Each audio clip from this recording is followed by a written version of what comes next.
Hello friends. स्वागत है आपका हमारे यूट्यूब चैनल आर के हिंदी कहानियों में। आज की कहानी है बाप बड़ा न भैया, सबसे बड़ा रुपया। उस दिन डाक में एक सुनहरे रुपहले खूबसूरत कार्ड को देखकर उत्सुकता हुई। झट खोला, सरसरी निगाहों से देखा। यज्ञोपवीत का कार्ड था। भेजने वाले का नाम पढ़ते ही एक झंझनाहट सी हुई पूरे शरीर में। ऐसी बात नहीं थी कि पुनदेव का नाम पढ़कर मुझे कोई दुख हुआ, बल्कि सच तो ये था कि मुझे उस व्यवस्था पर, उस सामाजिक परिवेश पर रोना आया। पुनदेव का तकिया कलाम था, दरबे से सरबा, जे चहबे से करबा। तब मुझे उसकी ये स्वरचित पंक्तियां बेवकूफ़ी भरी लगती थी, पर अब उस कार्ड को देखकर लग रहा था शायद वही यही सोचता था और हमारी इस व्यवस्था को बेहतर जानता था। कार्ड को फिर से पढ़ा। लिखा था, डॉक्टर पुनदेव, MA PhD, प्राचार्य, रामयश महाविद्यालय हीरापुर, आपको सपरिवार निमंत्रित करते हैं अपने तृतीय पुत्र के यज्ञोपवीत संस्कार के अवसर पर। मेरी आंखें कार्ड पर थीं, पर मन बरसों पीछे दौड़ रहा था। पुनदेव 5वीं बार 10वीं कक्षा में फेल हो गया था। उसके परिवार में अब तक किसी ने 7वीं पास तक नहीं की थी। पुनदेव क्या खाकर 10वीं करता। सारे गांव में जंगल की आग की तरह यही चर्चा फैली हुई थी। जिसके जो जी में आता कहता और आगे बढ़ जाता। एक वाचाल किस्म के अधेड़ व्यक्ति ने व्यंग कसते हुए कहा, लक्ष्मी उल्लू की सवारी करेगी।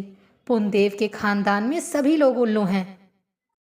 पर रामयश, पुनदेव के पिता, उन लोगों में से थे जो ये मानकर चलते थे कि इस दुनिया में लक्ष्मी की कृपा से सब काला सफ़ेद हो सकता है। वो काले को सफ़ेद करने की उधेड़ बुन में ही लगे थे। तब तक उनके दरबारी आ गए और लगे राग दरबारी अलापने। कोई स्कूल के शिक्षकों को लानत भेजता तो कोई गांव के उन परिवारों को गालियां देने लगता जो पढ़े लिखे थे और बकौल दरबारियों के पुनदेव के फेल हो जाने से बेहद प्रसन्न थे। रामयश चतुर सेनापति थे। वो अपने उन चमचों को बखूबी पहचानते थे, पर उस समय उनकी बातों का उत्तर देना उन्होंने मुनासिब नहीं समझा।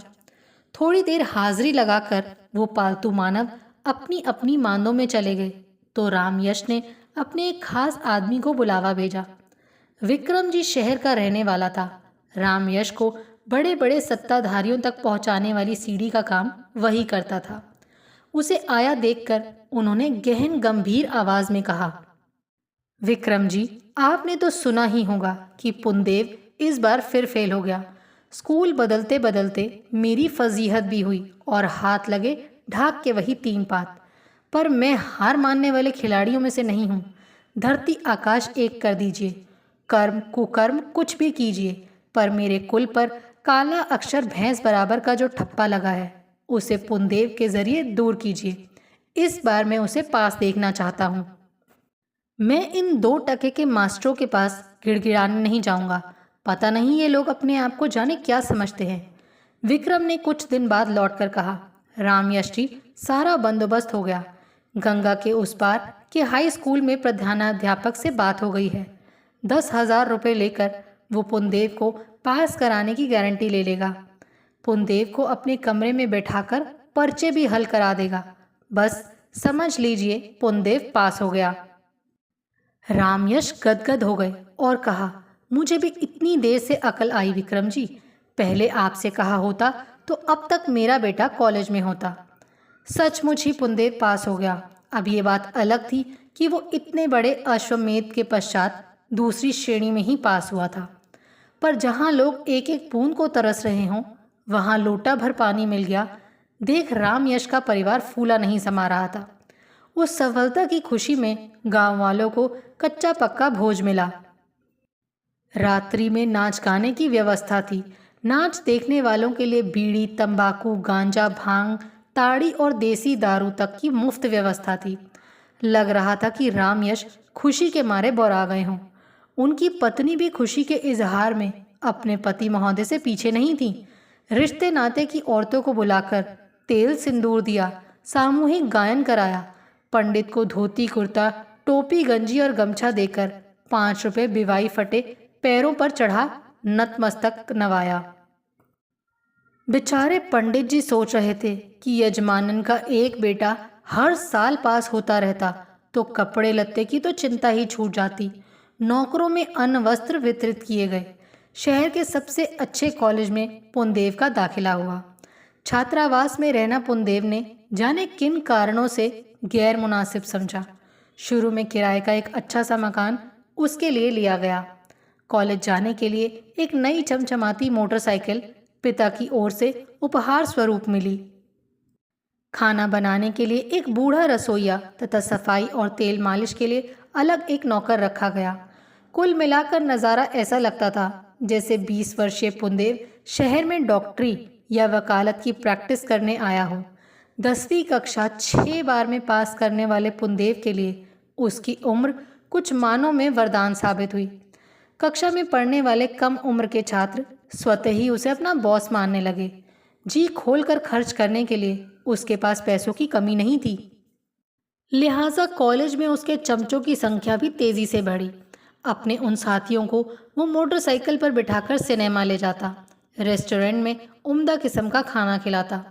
प्रथम वर्ष के पुनदेव के कॉलेज पहुंचने पर जैसी गहमा गहमी होती वैसी प्राचार्य के आने पर भी नहीं होती। तिमाही परीक्षा के कुछ रोज पहले पुनदेव ने मुझे बुलाया और बड़े प्यार से गले लगाता हुआ बोला, यार तुम तो अपने ही हो पर परायों की तरह अलग अलग रहते हो। इतना बड़ा मकान है, साथ ही रहा करो ना, कुछ मेरी भी मदद हो जाएगी पढ़ाई लिखाई में। मैंने कहा, नहीं भाई, मेरे लिए छात्रावास ही ठीक है। तुम नाहक ही इस झमेले में पड़े हो। कॉलेज की पढ़ाई हंसी ठट्ठा नहीं है, कैसे पार लगाओगे। पुनदेव ने हंसकर एक धौल मारी, मेरी पीठ पर जमाया और कहा, दरबे से सरबा जे चहबे से करबा। मैंने कहा, नहीं भाई, पैसा सब कुछ नहीं। पुनदेव ने एक अर्थपूर्ण मुस्कुराहट बिखेरी। कुछ देर और इधर उधर की बातें करके मैं वापस आ गया। छात्रावास के संरक्षक प्रोफेसर श्याम ने जब मुझे ये सूचना दी कि दर्शन शास्त्र विभागाध्यक्ष प्रोफेसर मनोहर अपनी खूबसूरत कोमल सुशील कन्या की शादी पुनदेव से करने जा रहे हैं तो वाकई मुझे दुख हुआ। केवल दुख ही नहीं, क्रोध, घृणा और लज्जा की मिली जुली अनुभूतियां हुई। सारा कॉलेज जानता था कि पुनदेव गजेटियर मैट्रिक है। संधि और समास भी कोई उससे पूछ ले तो क्या मजाल की एक वाक्य बता दे। उसके पास जितने सूट थे उतने वाक्यों का वो अंग्रेजी में अनुवाद भी नहीं जानता था। वैसे उससे अपनी बेटी की शादी करके प्रोफेसर मनोहर दर्शन शास्त्र के किस सूत्र की व्याख्या कर रहे थे। क्या गुण देखा था उन्होंने। जी चाहा घृणा से थूक दूं उनके नाम पर, जो अपने को ज्ञानी कहते थे पर उल्लू से हंसनी की शादी रचाने जा रहे थे। तुम क्या सोचने लगे। जब प्रोफेसर श्याम का ये वाक्य कानों में पड़ा तो मेरी तंद्रा भंग हुई। मैंने कहा, कुछ नहीं सर। वो हंसकर बोला, मैं सब समझता हूँ तुम क्या सोच रहे हो। मैंने ही नहीं, बहुत प्रोफेसरों ने मना किया, पर मनोहर जी का कहना है लड़के के पास सब कुछ है विद्या के सिवा, और विद्या के सिवा मेरे पास कुछ नहीं है। सब कुछ का कुछ के साथ संयोग सस्ता, सुंदर और टिकाऊ होगा। अब तुम बताओ, हम लोग इसमें क्या कर सकते हैं। उनकी बेटी, उनकी मर्जी। शादी बड़ी धूमधाम से हुई। राम यश हाथ जोड़े सिर झुकाए प्रोफेसर मनोहर के सामने खड़े थे। विदाई के समय आमतौर पर जैसे कन्या पक्ष विनम्रता और सज्जनता में लिपटा अश्रुपूरित नेत्रों से देखता है, वैसे उस विवाह में वर पक्ष खड़ा था। खड़ा भी क्यों नहीं रहता। जिस घर में किसी ने इससे पूर्व हाई स्कूल नहीं देखा था, यूनिवर्सिटी का प्रोफेसर उस घर का समधी हो गया था।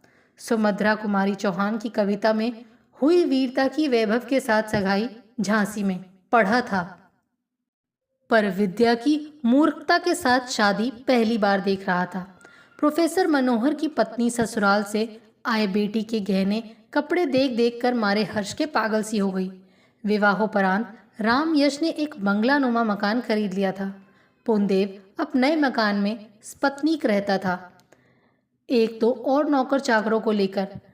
छात्र जीवन का गृहस्थाश्रम के साथ इतना सुंदर समन्वय अन्यत्र कहाँ देखने को मिलता।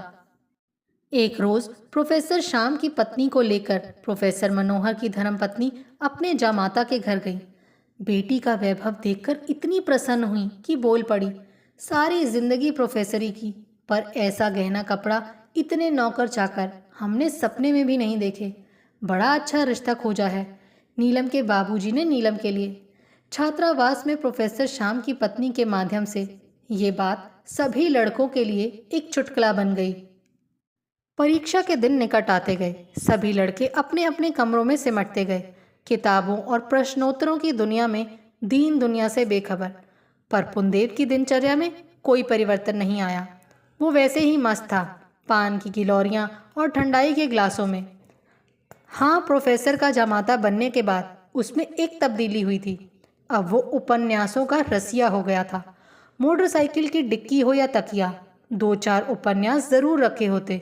इस शौक के बारे में वो कहता, मेरे ससुर जी कहते हैं इससे लिखने की क्षमता बढ़ती है, भाषा सुधरती है और परीक्षा में कम से कम लिखना तो मुझे होगा ही। परीक्षा कक्ष में पुनदेव को देखकर लगा कि शायद वो बीमार हो, इसीलिए अनुपस्थित है। पर उसके एक खास चमचे ने पर्चा खत्म होने पर कहा, यार पहुंच हो तो पुनदेव की तरह। विभागाध्यक्ष का दामाद है, पलंग पर बैठकर परीक्षा दे रहा है। न्याय व्याख्याता उसके लिए प्रश्नोत्तर लेकर बैठते हैं। वो उन्हें अपनी कॉपी पर केवल उतार देता है। बेशक लोगों की नज़रों में बीमार है, पर असल में मज़े लूट रहा है। मैं भौचक्का था इस जानकारी से। परीक्षा खत्म होने पर सभी इधर उधर चले गए, पर पुनदेव अपने ससुर के साथ पर्यटन करता रहा। ये तो बाद में अन्य प्रोफेसरों से पता चला कि उसकी कॉपियाँ जिन लोगों के पास गई थी, वो उनकी चरण रज लेने और बच्चों के लिए मिठाई देने निकला था। परीक्षा फल निकला। मुझे अपने प्रथम श्रेणी में आने की खुशी नहीं हुई जब मैंने देखा कि प्रथम श्रेणी में द्वितीय स्थान पुनदेव का था। उस समय स्नातक और ऑनर्स की पढ़ाई साथ साथ होती थी। हमने भी स्नातक ऑनर्स में दाखिला ले लिया और जिंदगी की गाड़ी पहले की तरह अपनी रफ्तार से चलती रही। पुनदेव बीए में 2 जुड़वा बेटों का बाप बनकर और भी अकड़ गया था। उसने दर्शन शास्त्र में दाखिला लिया था। अतः विभागाध्यक्ष के दामाद होने का एक लाभ ये भी मिल रहा था कि बाकी छात्रों की उपस्थिति सशरीर बनवानी पड़ती, जबकि उसका काम कक्षा में आए बिना ही चल जाता। इसी प्रकार पुनदेव को बीए ऑनर्स में भी जैसे तैसे बड़े बड़े पापड़ बेर कर बस प्रथम श्रेणी मिल सकी। इस बार उसे कोई स्थान नहीं मिला। उसकी निर्लज्जता मुझे अब भी याद है, जब उसने प्रथम, द्वितीय और तृतीय स्थान पाने वाले हम तीनों विद्यार्थियों से मुबारकबाद देते हुए कहा था, तुम तीनों को मेरा शुक्रगुजार होना चाहिए कि मैंने परीक्षकों से कहा, सर मुझे केवल प्रथम श्रेणी चाहिए, कोई विशिष्टता नहीं, क्योंकि जो पढ़ाकू दोस्त हैं उनकी छात्रवृत्ति बंद हो गई तो वो मुझसे नाराज़ हो जाएंगे, और तुम लोगों की नाराज़गी मुझे कतई गवारा नहीं। गुस्सा तो बहुत आया, पर उससे बात कौन बढ़ाता। गुस्सा पीकर हम चुप रह गए। पुनदेव ने इधर एमए में दाखिला लिया, उधर रामयश को प्रोफेसर मनोहर की कृपा और रामयश के पैसों के कारण विधायक का टिकट मिल गया। चुनाव अभियान में पुनदेव और उसके खास किस्म के साथी दिन रात लगे रहते। पोस्टर छपते, पर्चे लिखे जाते, दूसरी पार्टी वालों के बैनर रातों रात नोच दिए जाते, दीवारों पर लिखे चुनाव प्रचार पर कालिक पोत दी जाती, सक्रिय विरोधियों को पिटवा दिया जाता। उनकी चुनाव सभाओं में पुनदेव के फेल होने वाले दोस्त हंगामा कर देते, काले झंडे लहराने लगते, ईंट रोड़े बरसाने लगते, भीड़ तितर बितर हो जाती। मेरा खून खौल जाता, जी चाहता अकेले ही मैदान में कूद पड़ूं और उसकी सारी कलई खोल कर रख दूं, पर मेरे माँ बाप ऐसे कामों के विरोधी थे। उन्होंने ज़बरदस्ती मुझे वापस शहर भेज दिया और कहा, तुम क्या कर लोगे अकेले। वो किसी से वोट मांगता नहीं है, साफ कहता है, आप लोग बूथ पर आने का कष्ट न करें, सारे वोट शांतिपूर्वक खुद ब खुद गिर जाएंगे। आप लोगों के वहाँ जाने से जाने क्या हुड़दंग हो जाए। फिर आप लोग ये ना कहना कि तुमने हमें सचेत नहीं किया। बेटे, इस जंगल राज में राजनीति को दूर से सलाम करो और अपना काम करो। एमए तक आते आते मुझ में परिपक्वता आ गई थी। मैं सोचता, पुनदेव क्या करेगा ऐसी नकली डिग्री हासिल करके। वो ना बोल सकता है, ना तर्क कर सकता है। बात की तह तक जाने की उसकी सामर्थ्य ही नहीं है। केवल हल्ला कर सकता है, मारपीट कर सकता है। मुझे कभी कभी उस पर दया भी आती। बेचारा पुनदेव चोरी करके, चापलूसी करके पास तो हो गया, पर साक्षात्कार में क्या होगा। खेती बाड़ी या व्यवसाय ही करना था तो इतने वर्ष स्कूल कॉलेज में व्यर्थ ही गवा दिए। फिर मन में बैठा चोर फुसफुसाता, उसका बाप विधायक है, उसके लिए हजारों रास्ते हैं, तुम अपनी फिक्र करो। अंतिम पर्चा देने के बाद मैं मोती झील पर अपने दोस्तों के साथ टहल रहा था। प्रोफेसर श्याम थोड़ी देर पूर्व मिले थे और मेरी तथा मेरे अन्य दो मित्रों की तारीफों के पुल बांधकर अभी अभी विदा हुए थे। जाने किधर से कार लिए हुए पुनदेव आ गया और बड़ी गर्मजोशी से मिला। इधर उधर की बातें होती रहीं।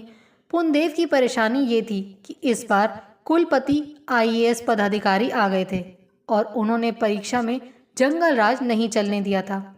पुनदेव ने उन पर हर तरह का दबाव डलवाकर देख लिया था, भय दिखाकर, लोभ देकर भी आजमा लिया था, पर वो टस से मस नहीं हुए थे। अब प्रोफेसर मनोहर क्या करते जब कुलपति खुद ही 2-3 बार परीक्षा हॉल का चक्कर लगा जाते थे। जब अपनी सारी परेशानी पुनदेव बयान कर चुका तो जाने क्यों मेरे मन को तसल्ली सी हुई। चलो, कहीं तो तुम्हारा दरबे से सरबा जे चहबे से करबा वाला फॉर्मूला गलत हुआ। मैंने भड़ास निकालते हुए कहा, आगे क्या इरादा है? क्योंकि जैसा तुम बतला रहे हो उस हिसाब से तो तुम पास नहीं हो सकोगे। पास हो भी गए तो प्राध्यापक तो बन नहीं पाओगे। पुनदेव ने अपनी आंखों में लाखों वॉट का बल्ब की रोशनी भरकर एक हथेली से दूसरी को जकड़ते हुए पुनः वही राग अलापा, दरबे से सरबा जे चहबे से करबा। तुम देखते रहो, मैं एक बार फिर साबित करूंगा कि बाप बड़ा न भैया, सबसे बड़ा रुपया। जाने कैसे पुनदेव की खींच खांच कर दूसरी श्रेणी आ गई। मुझे अपनी नौकरी के सिलसिले में इस शहर में आना पड़ा। बरसों बाद एक सहपाठी मोहन मिला तो उसने बताया, मनोहर जी की सलाह पर राम यश ने शहर में एक कॉलेज खोल दिया है। 20-20 हजार रुपये दान देकर पुनदेव किस्म के व्याख्याताओं की नियुक्तियां हुई हैं। उसी में पुनदेव भी लग गया है। मैंने मुंह बनाकर कहा, ऐसे कॉलेज का क्या भविष्य है मोहन? पर अब उस कार्ड को देखकर पता चल रहा था कि पुनदेव के पिता के नाम पर खोला गया वो कॉलेज विश्वविद्यालय का अंगीभूत कॉलेज है और पुनदेव की तरह विद्या का दुश्मन विद्यार्थी उसका प्राचार्य है। पता नहीं कैसे ये सब संभव हुआ, मैं नहीं जानता, पर उसका रटा रटाया वाक्य रह रह कर मेरे कमरे की दीवारों में गूंजने लगा। मैं दांत पीसता हुआ चीख उठा, नहीं पुनदेव नहीं, तुम्हारा दरबे यानी द्रव्य सब कुछ नहीं है। तुम भूल जाते हो कि भौतिक सुखों के अलावा भी मन का एक जगत है जहाँ व्यक्ति खुद को खुद की कसौटी पर ही खरा या खोटा साबित करता है। तुम्हारा मन तुम्हें धिक्कारता होगा। तुम ज्ञान पिपासु छात्रों से मुंह चुराते होगे। तुम्हें खुद पता होगा कि जिस जिम्मेदारी की कुर्सी पर तुम बैठे हो उसके काबिल तुम नहीं थे, ना हो और ना होगे। ये सब संयोग था। याद रखना, अवसर या संयोग प्रकृति के शाश्वत नियम नहीं होते बल्कि अपवाद होते हैं। सहसा मेरे कंधे पर स्पर्श सा हुआ और मैं चेतनावस्था में आ गया। पत्नी ने चाय की प्याली मेरे सामने मेज पर रखते हुए कहा, क्या अपवाद होता है? मैंने कार्ड उसके हाथों में देते हुए कहा, 14 वर्ष बाद गांव के किसी व्यक्ति ने साग्रह बुलाया है, तुम भी चलना। हजारों किलोमीटर की यात्रा करनी है, तैयारी शुरू कर दो। आपको हमारी ये कहानी कैसी लगी प्लीज़ कमेंट करके ज़रूर बताइए। अगर आप इस चैनल पर नए हैं तो इसे सब्सक्राइब करें और शेयर करें। Thank you.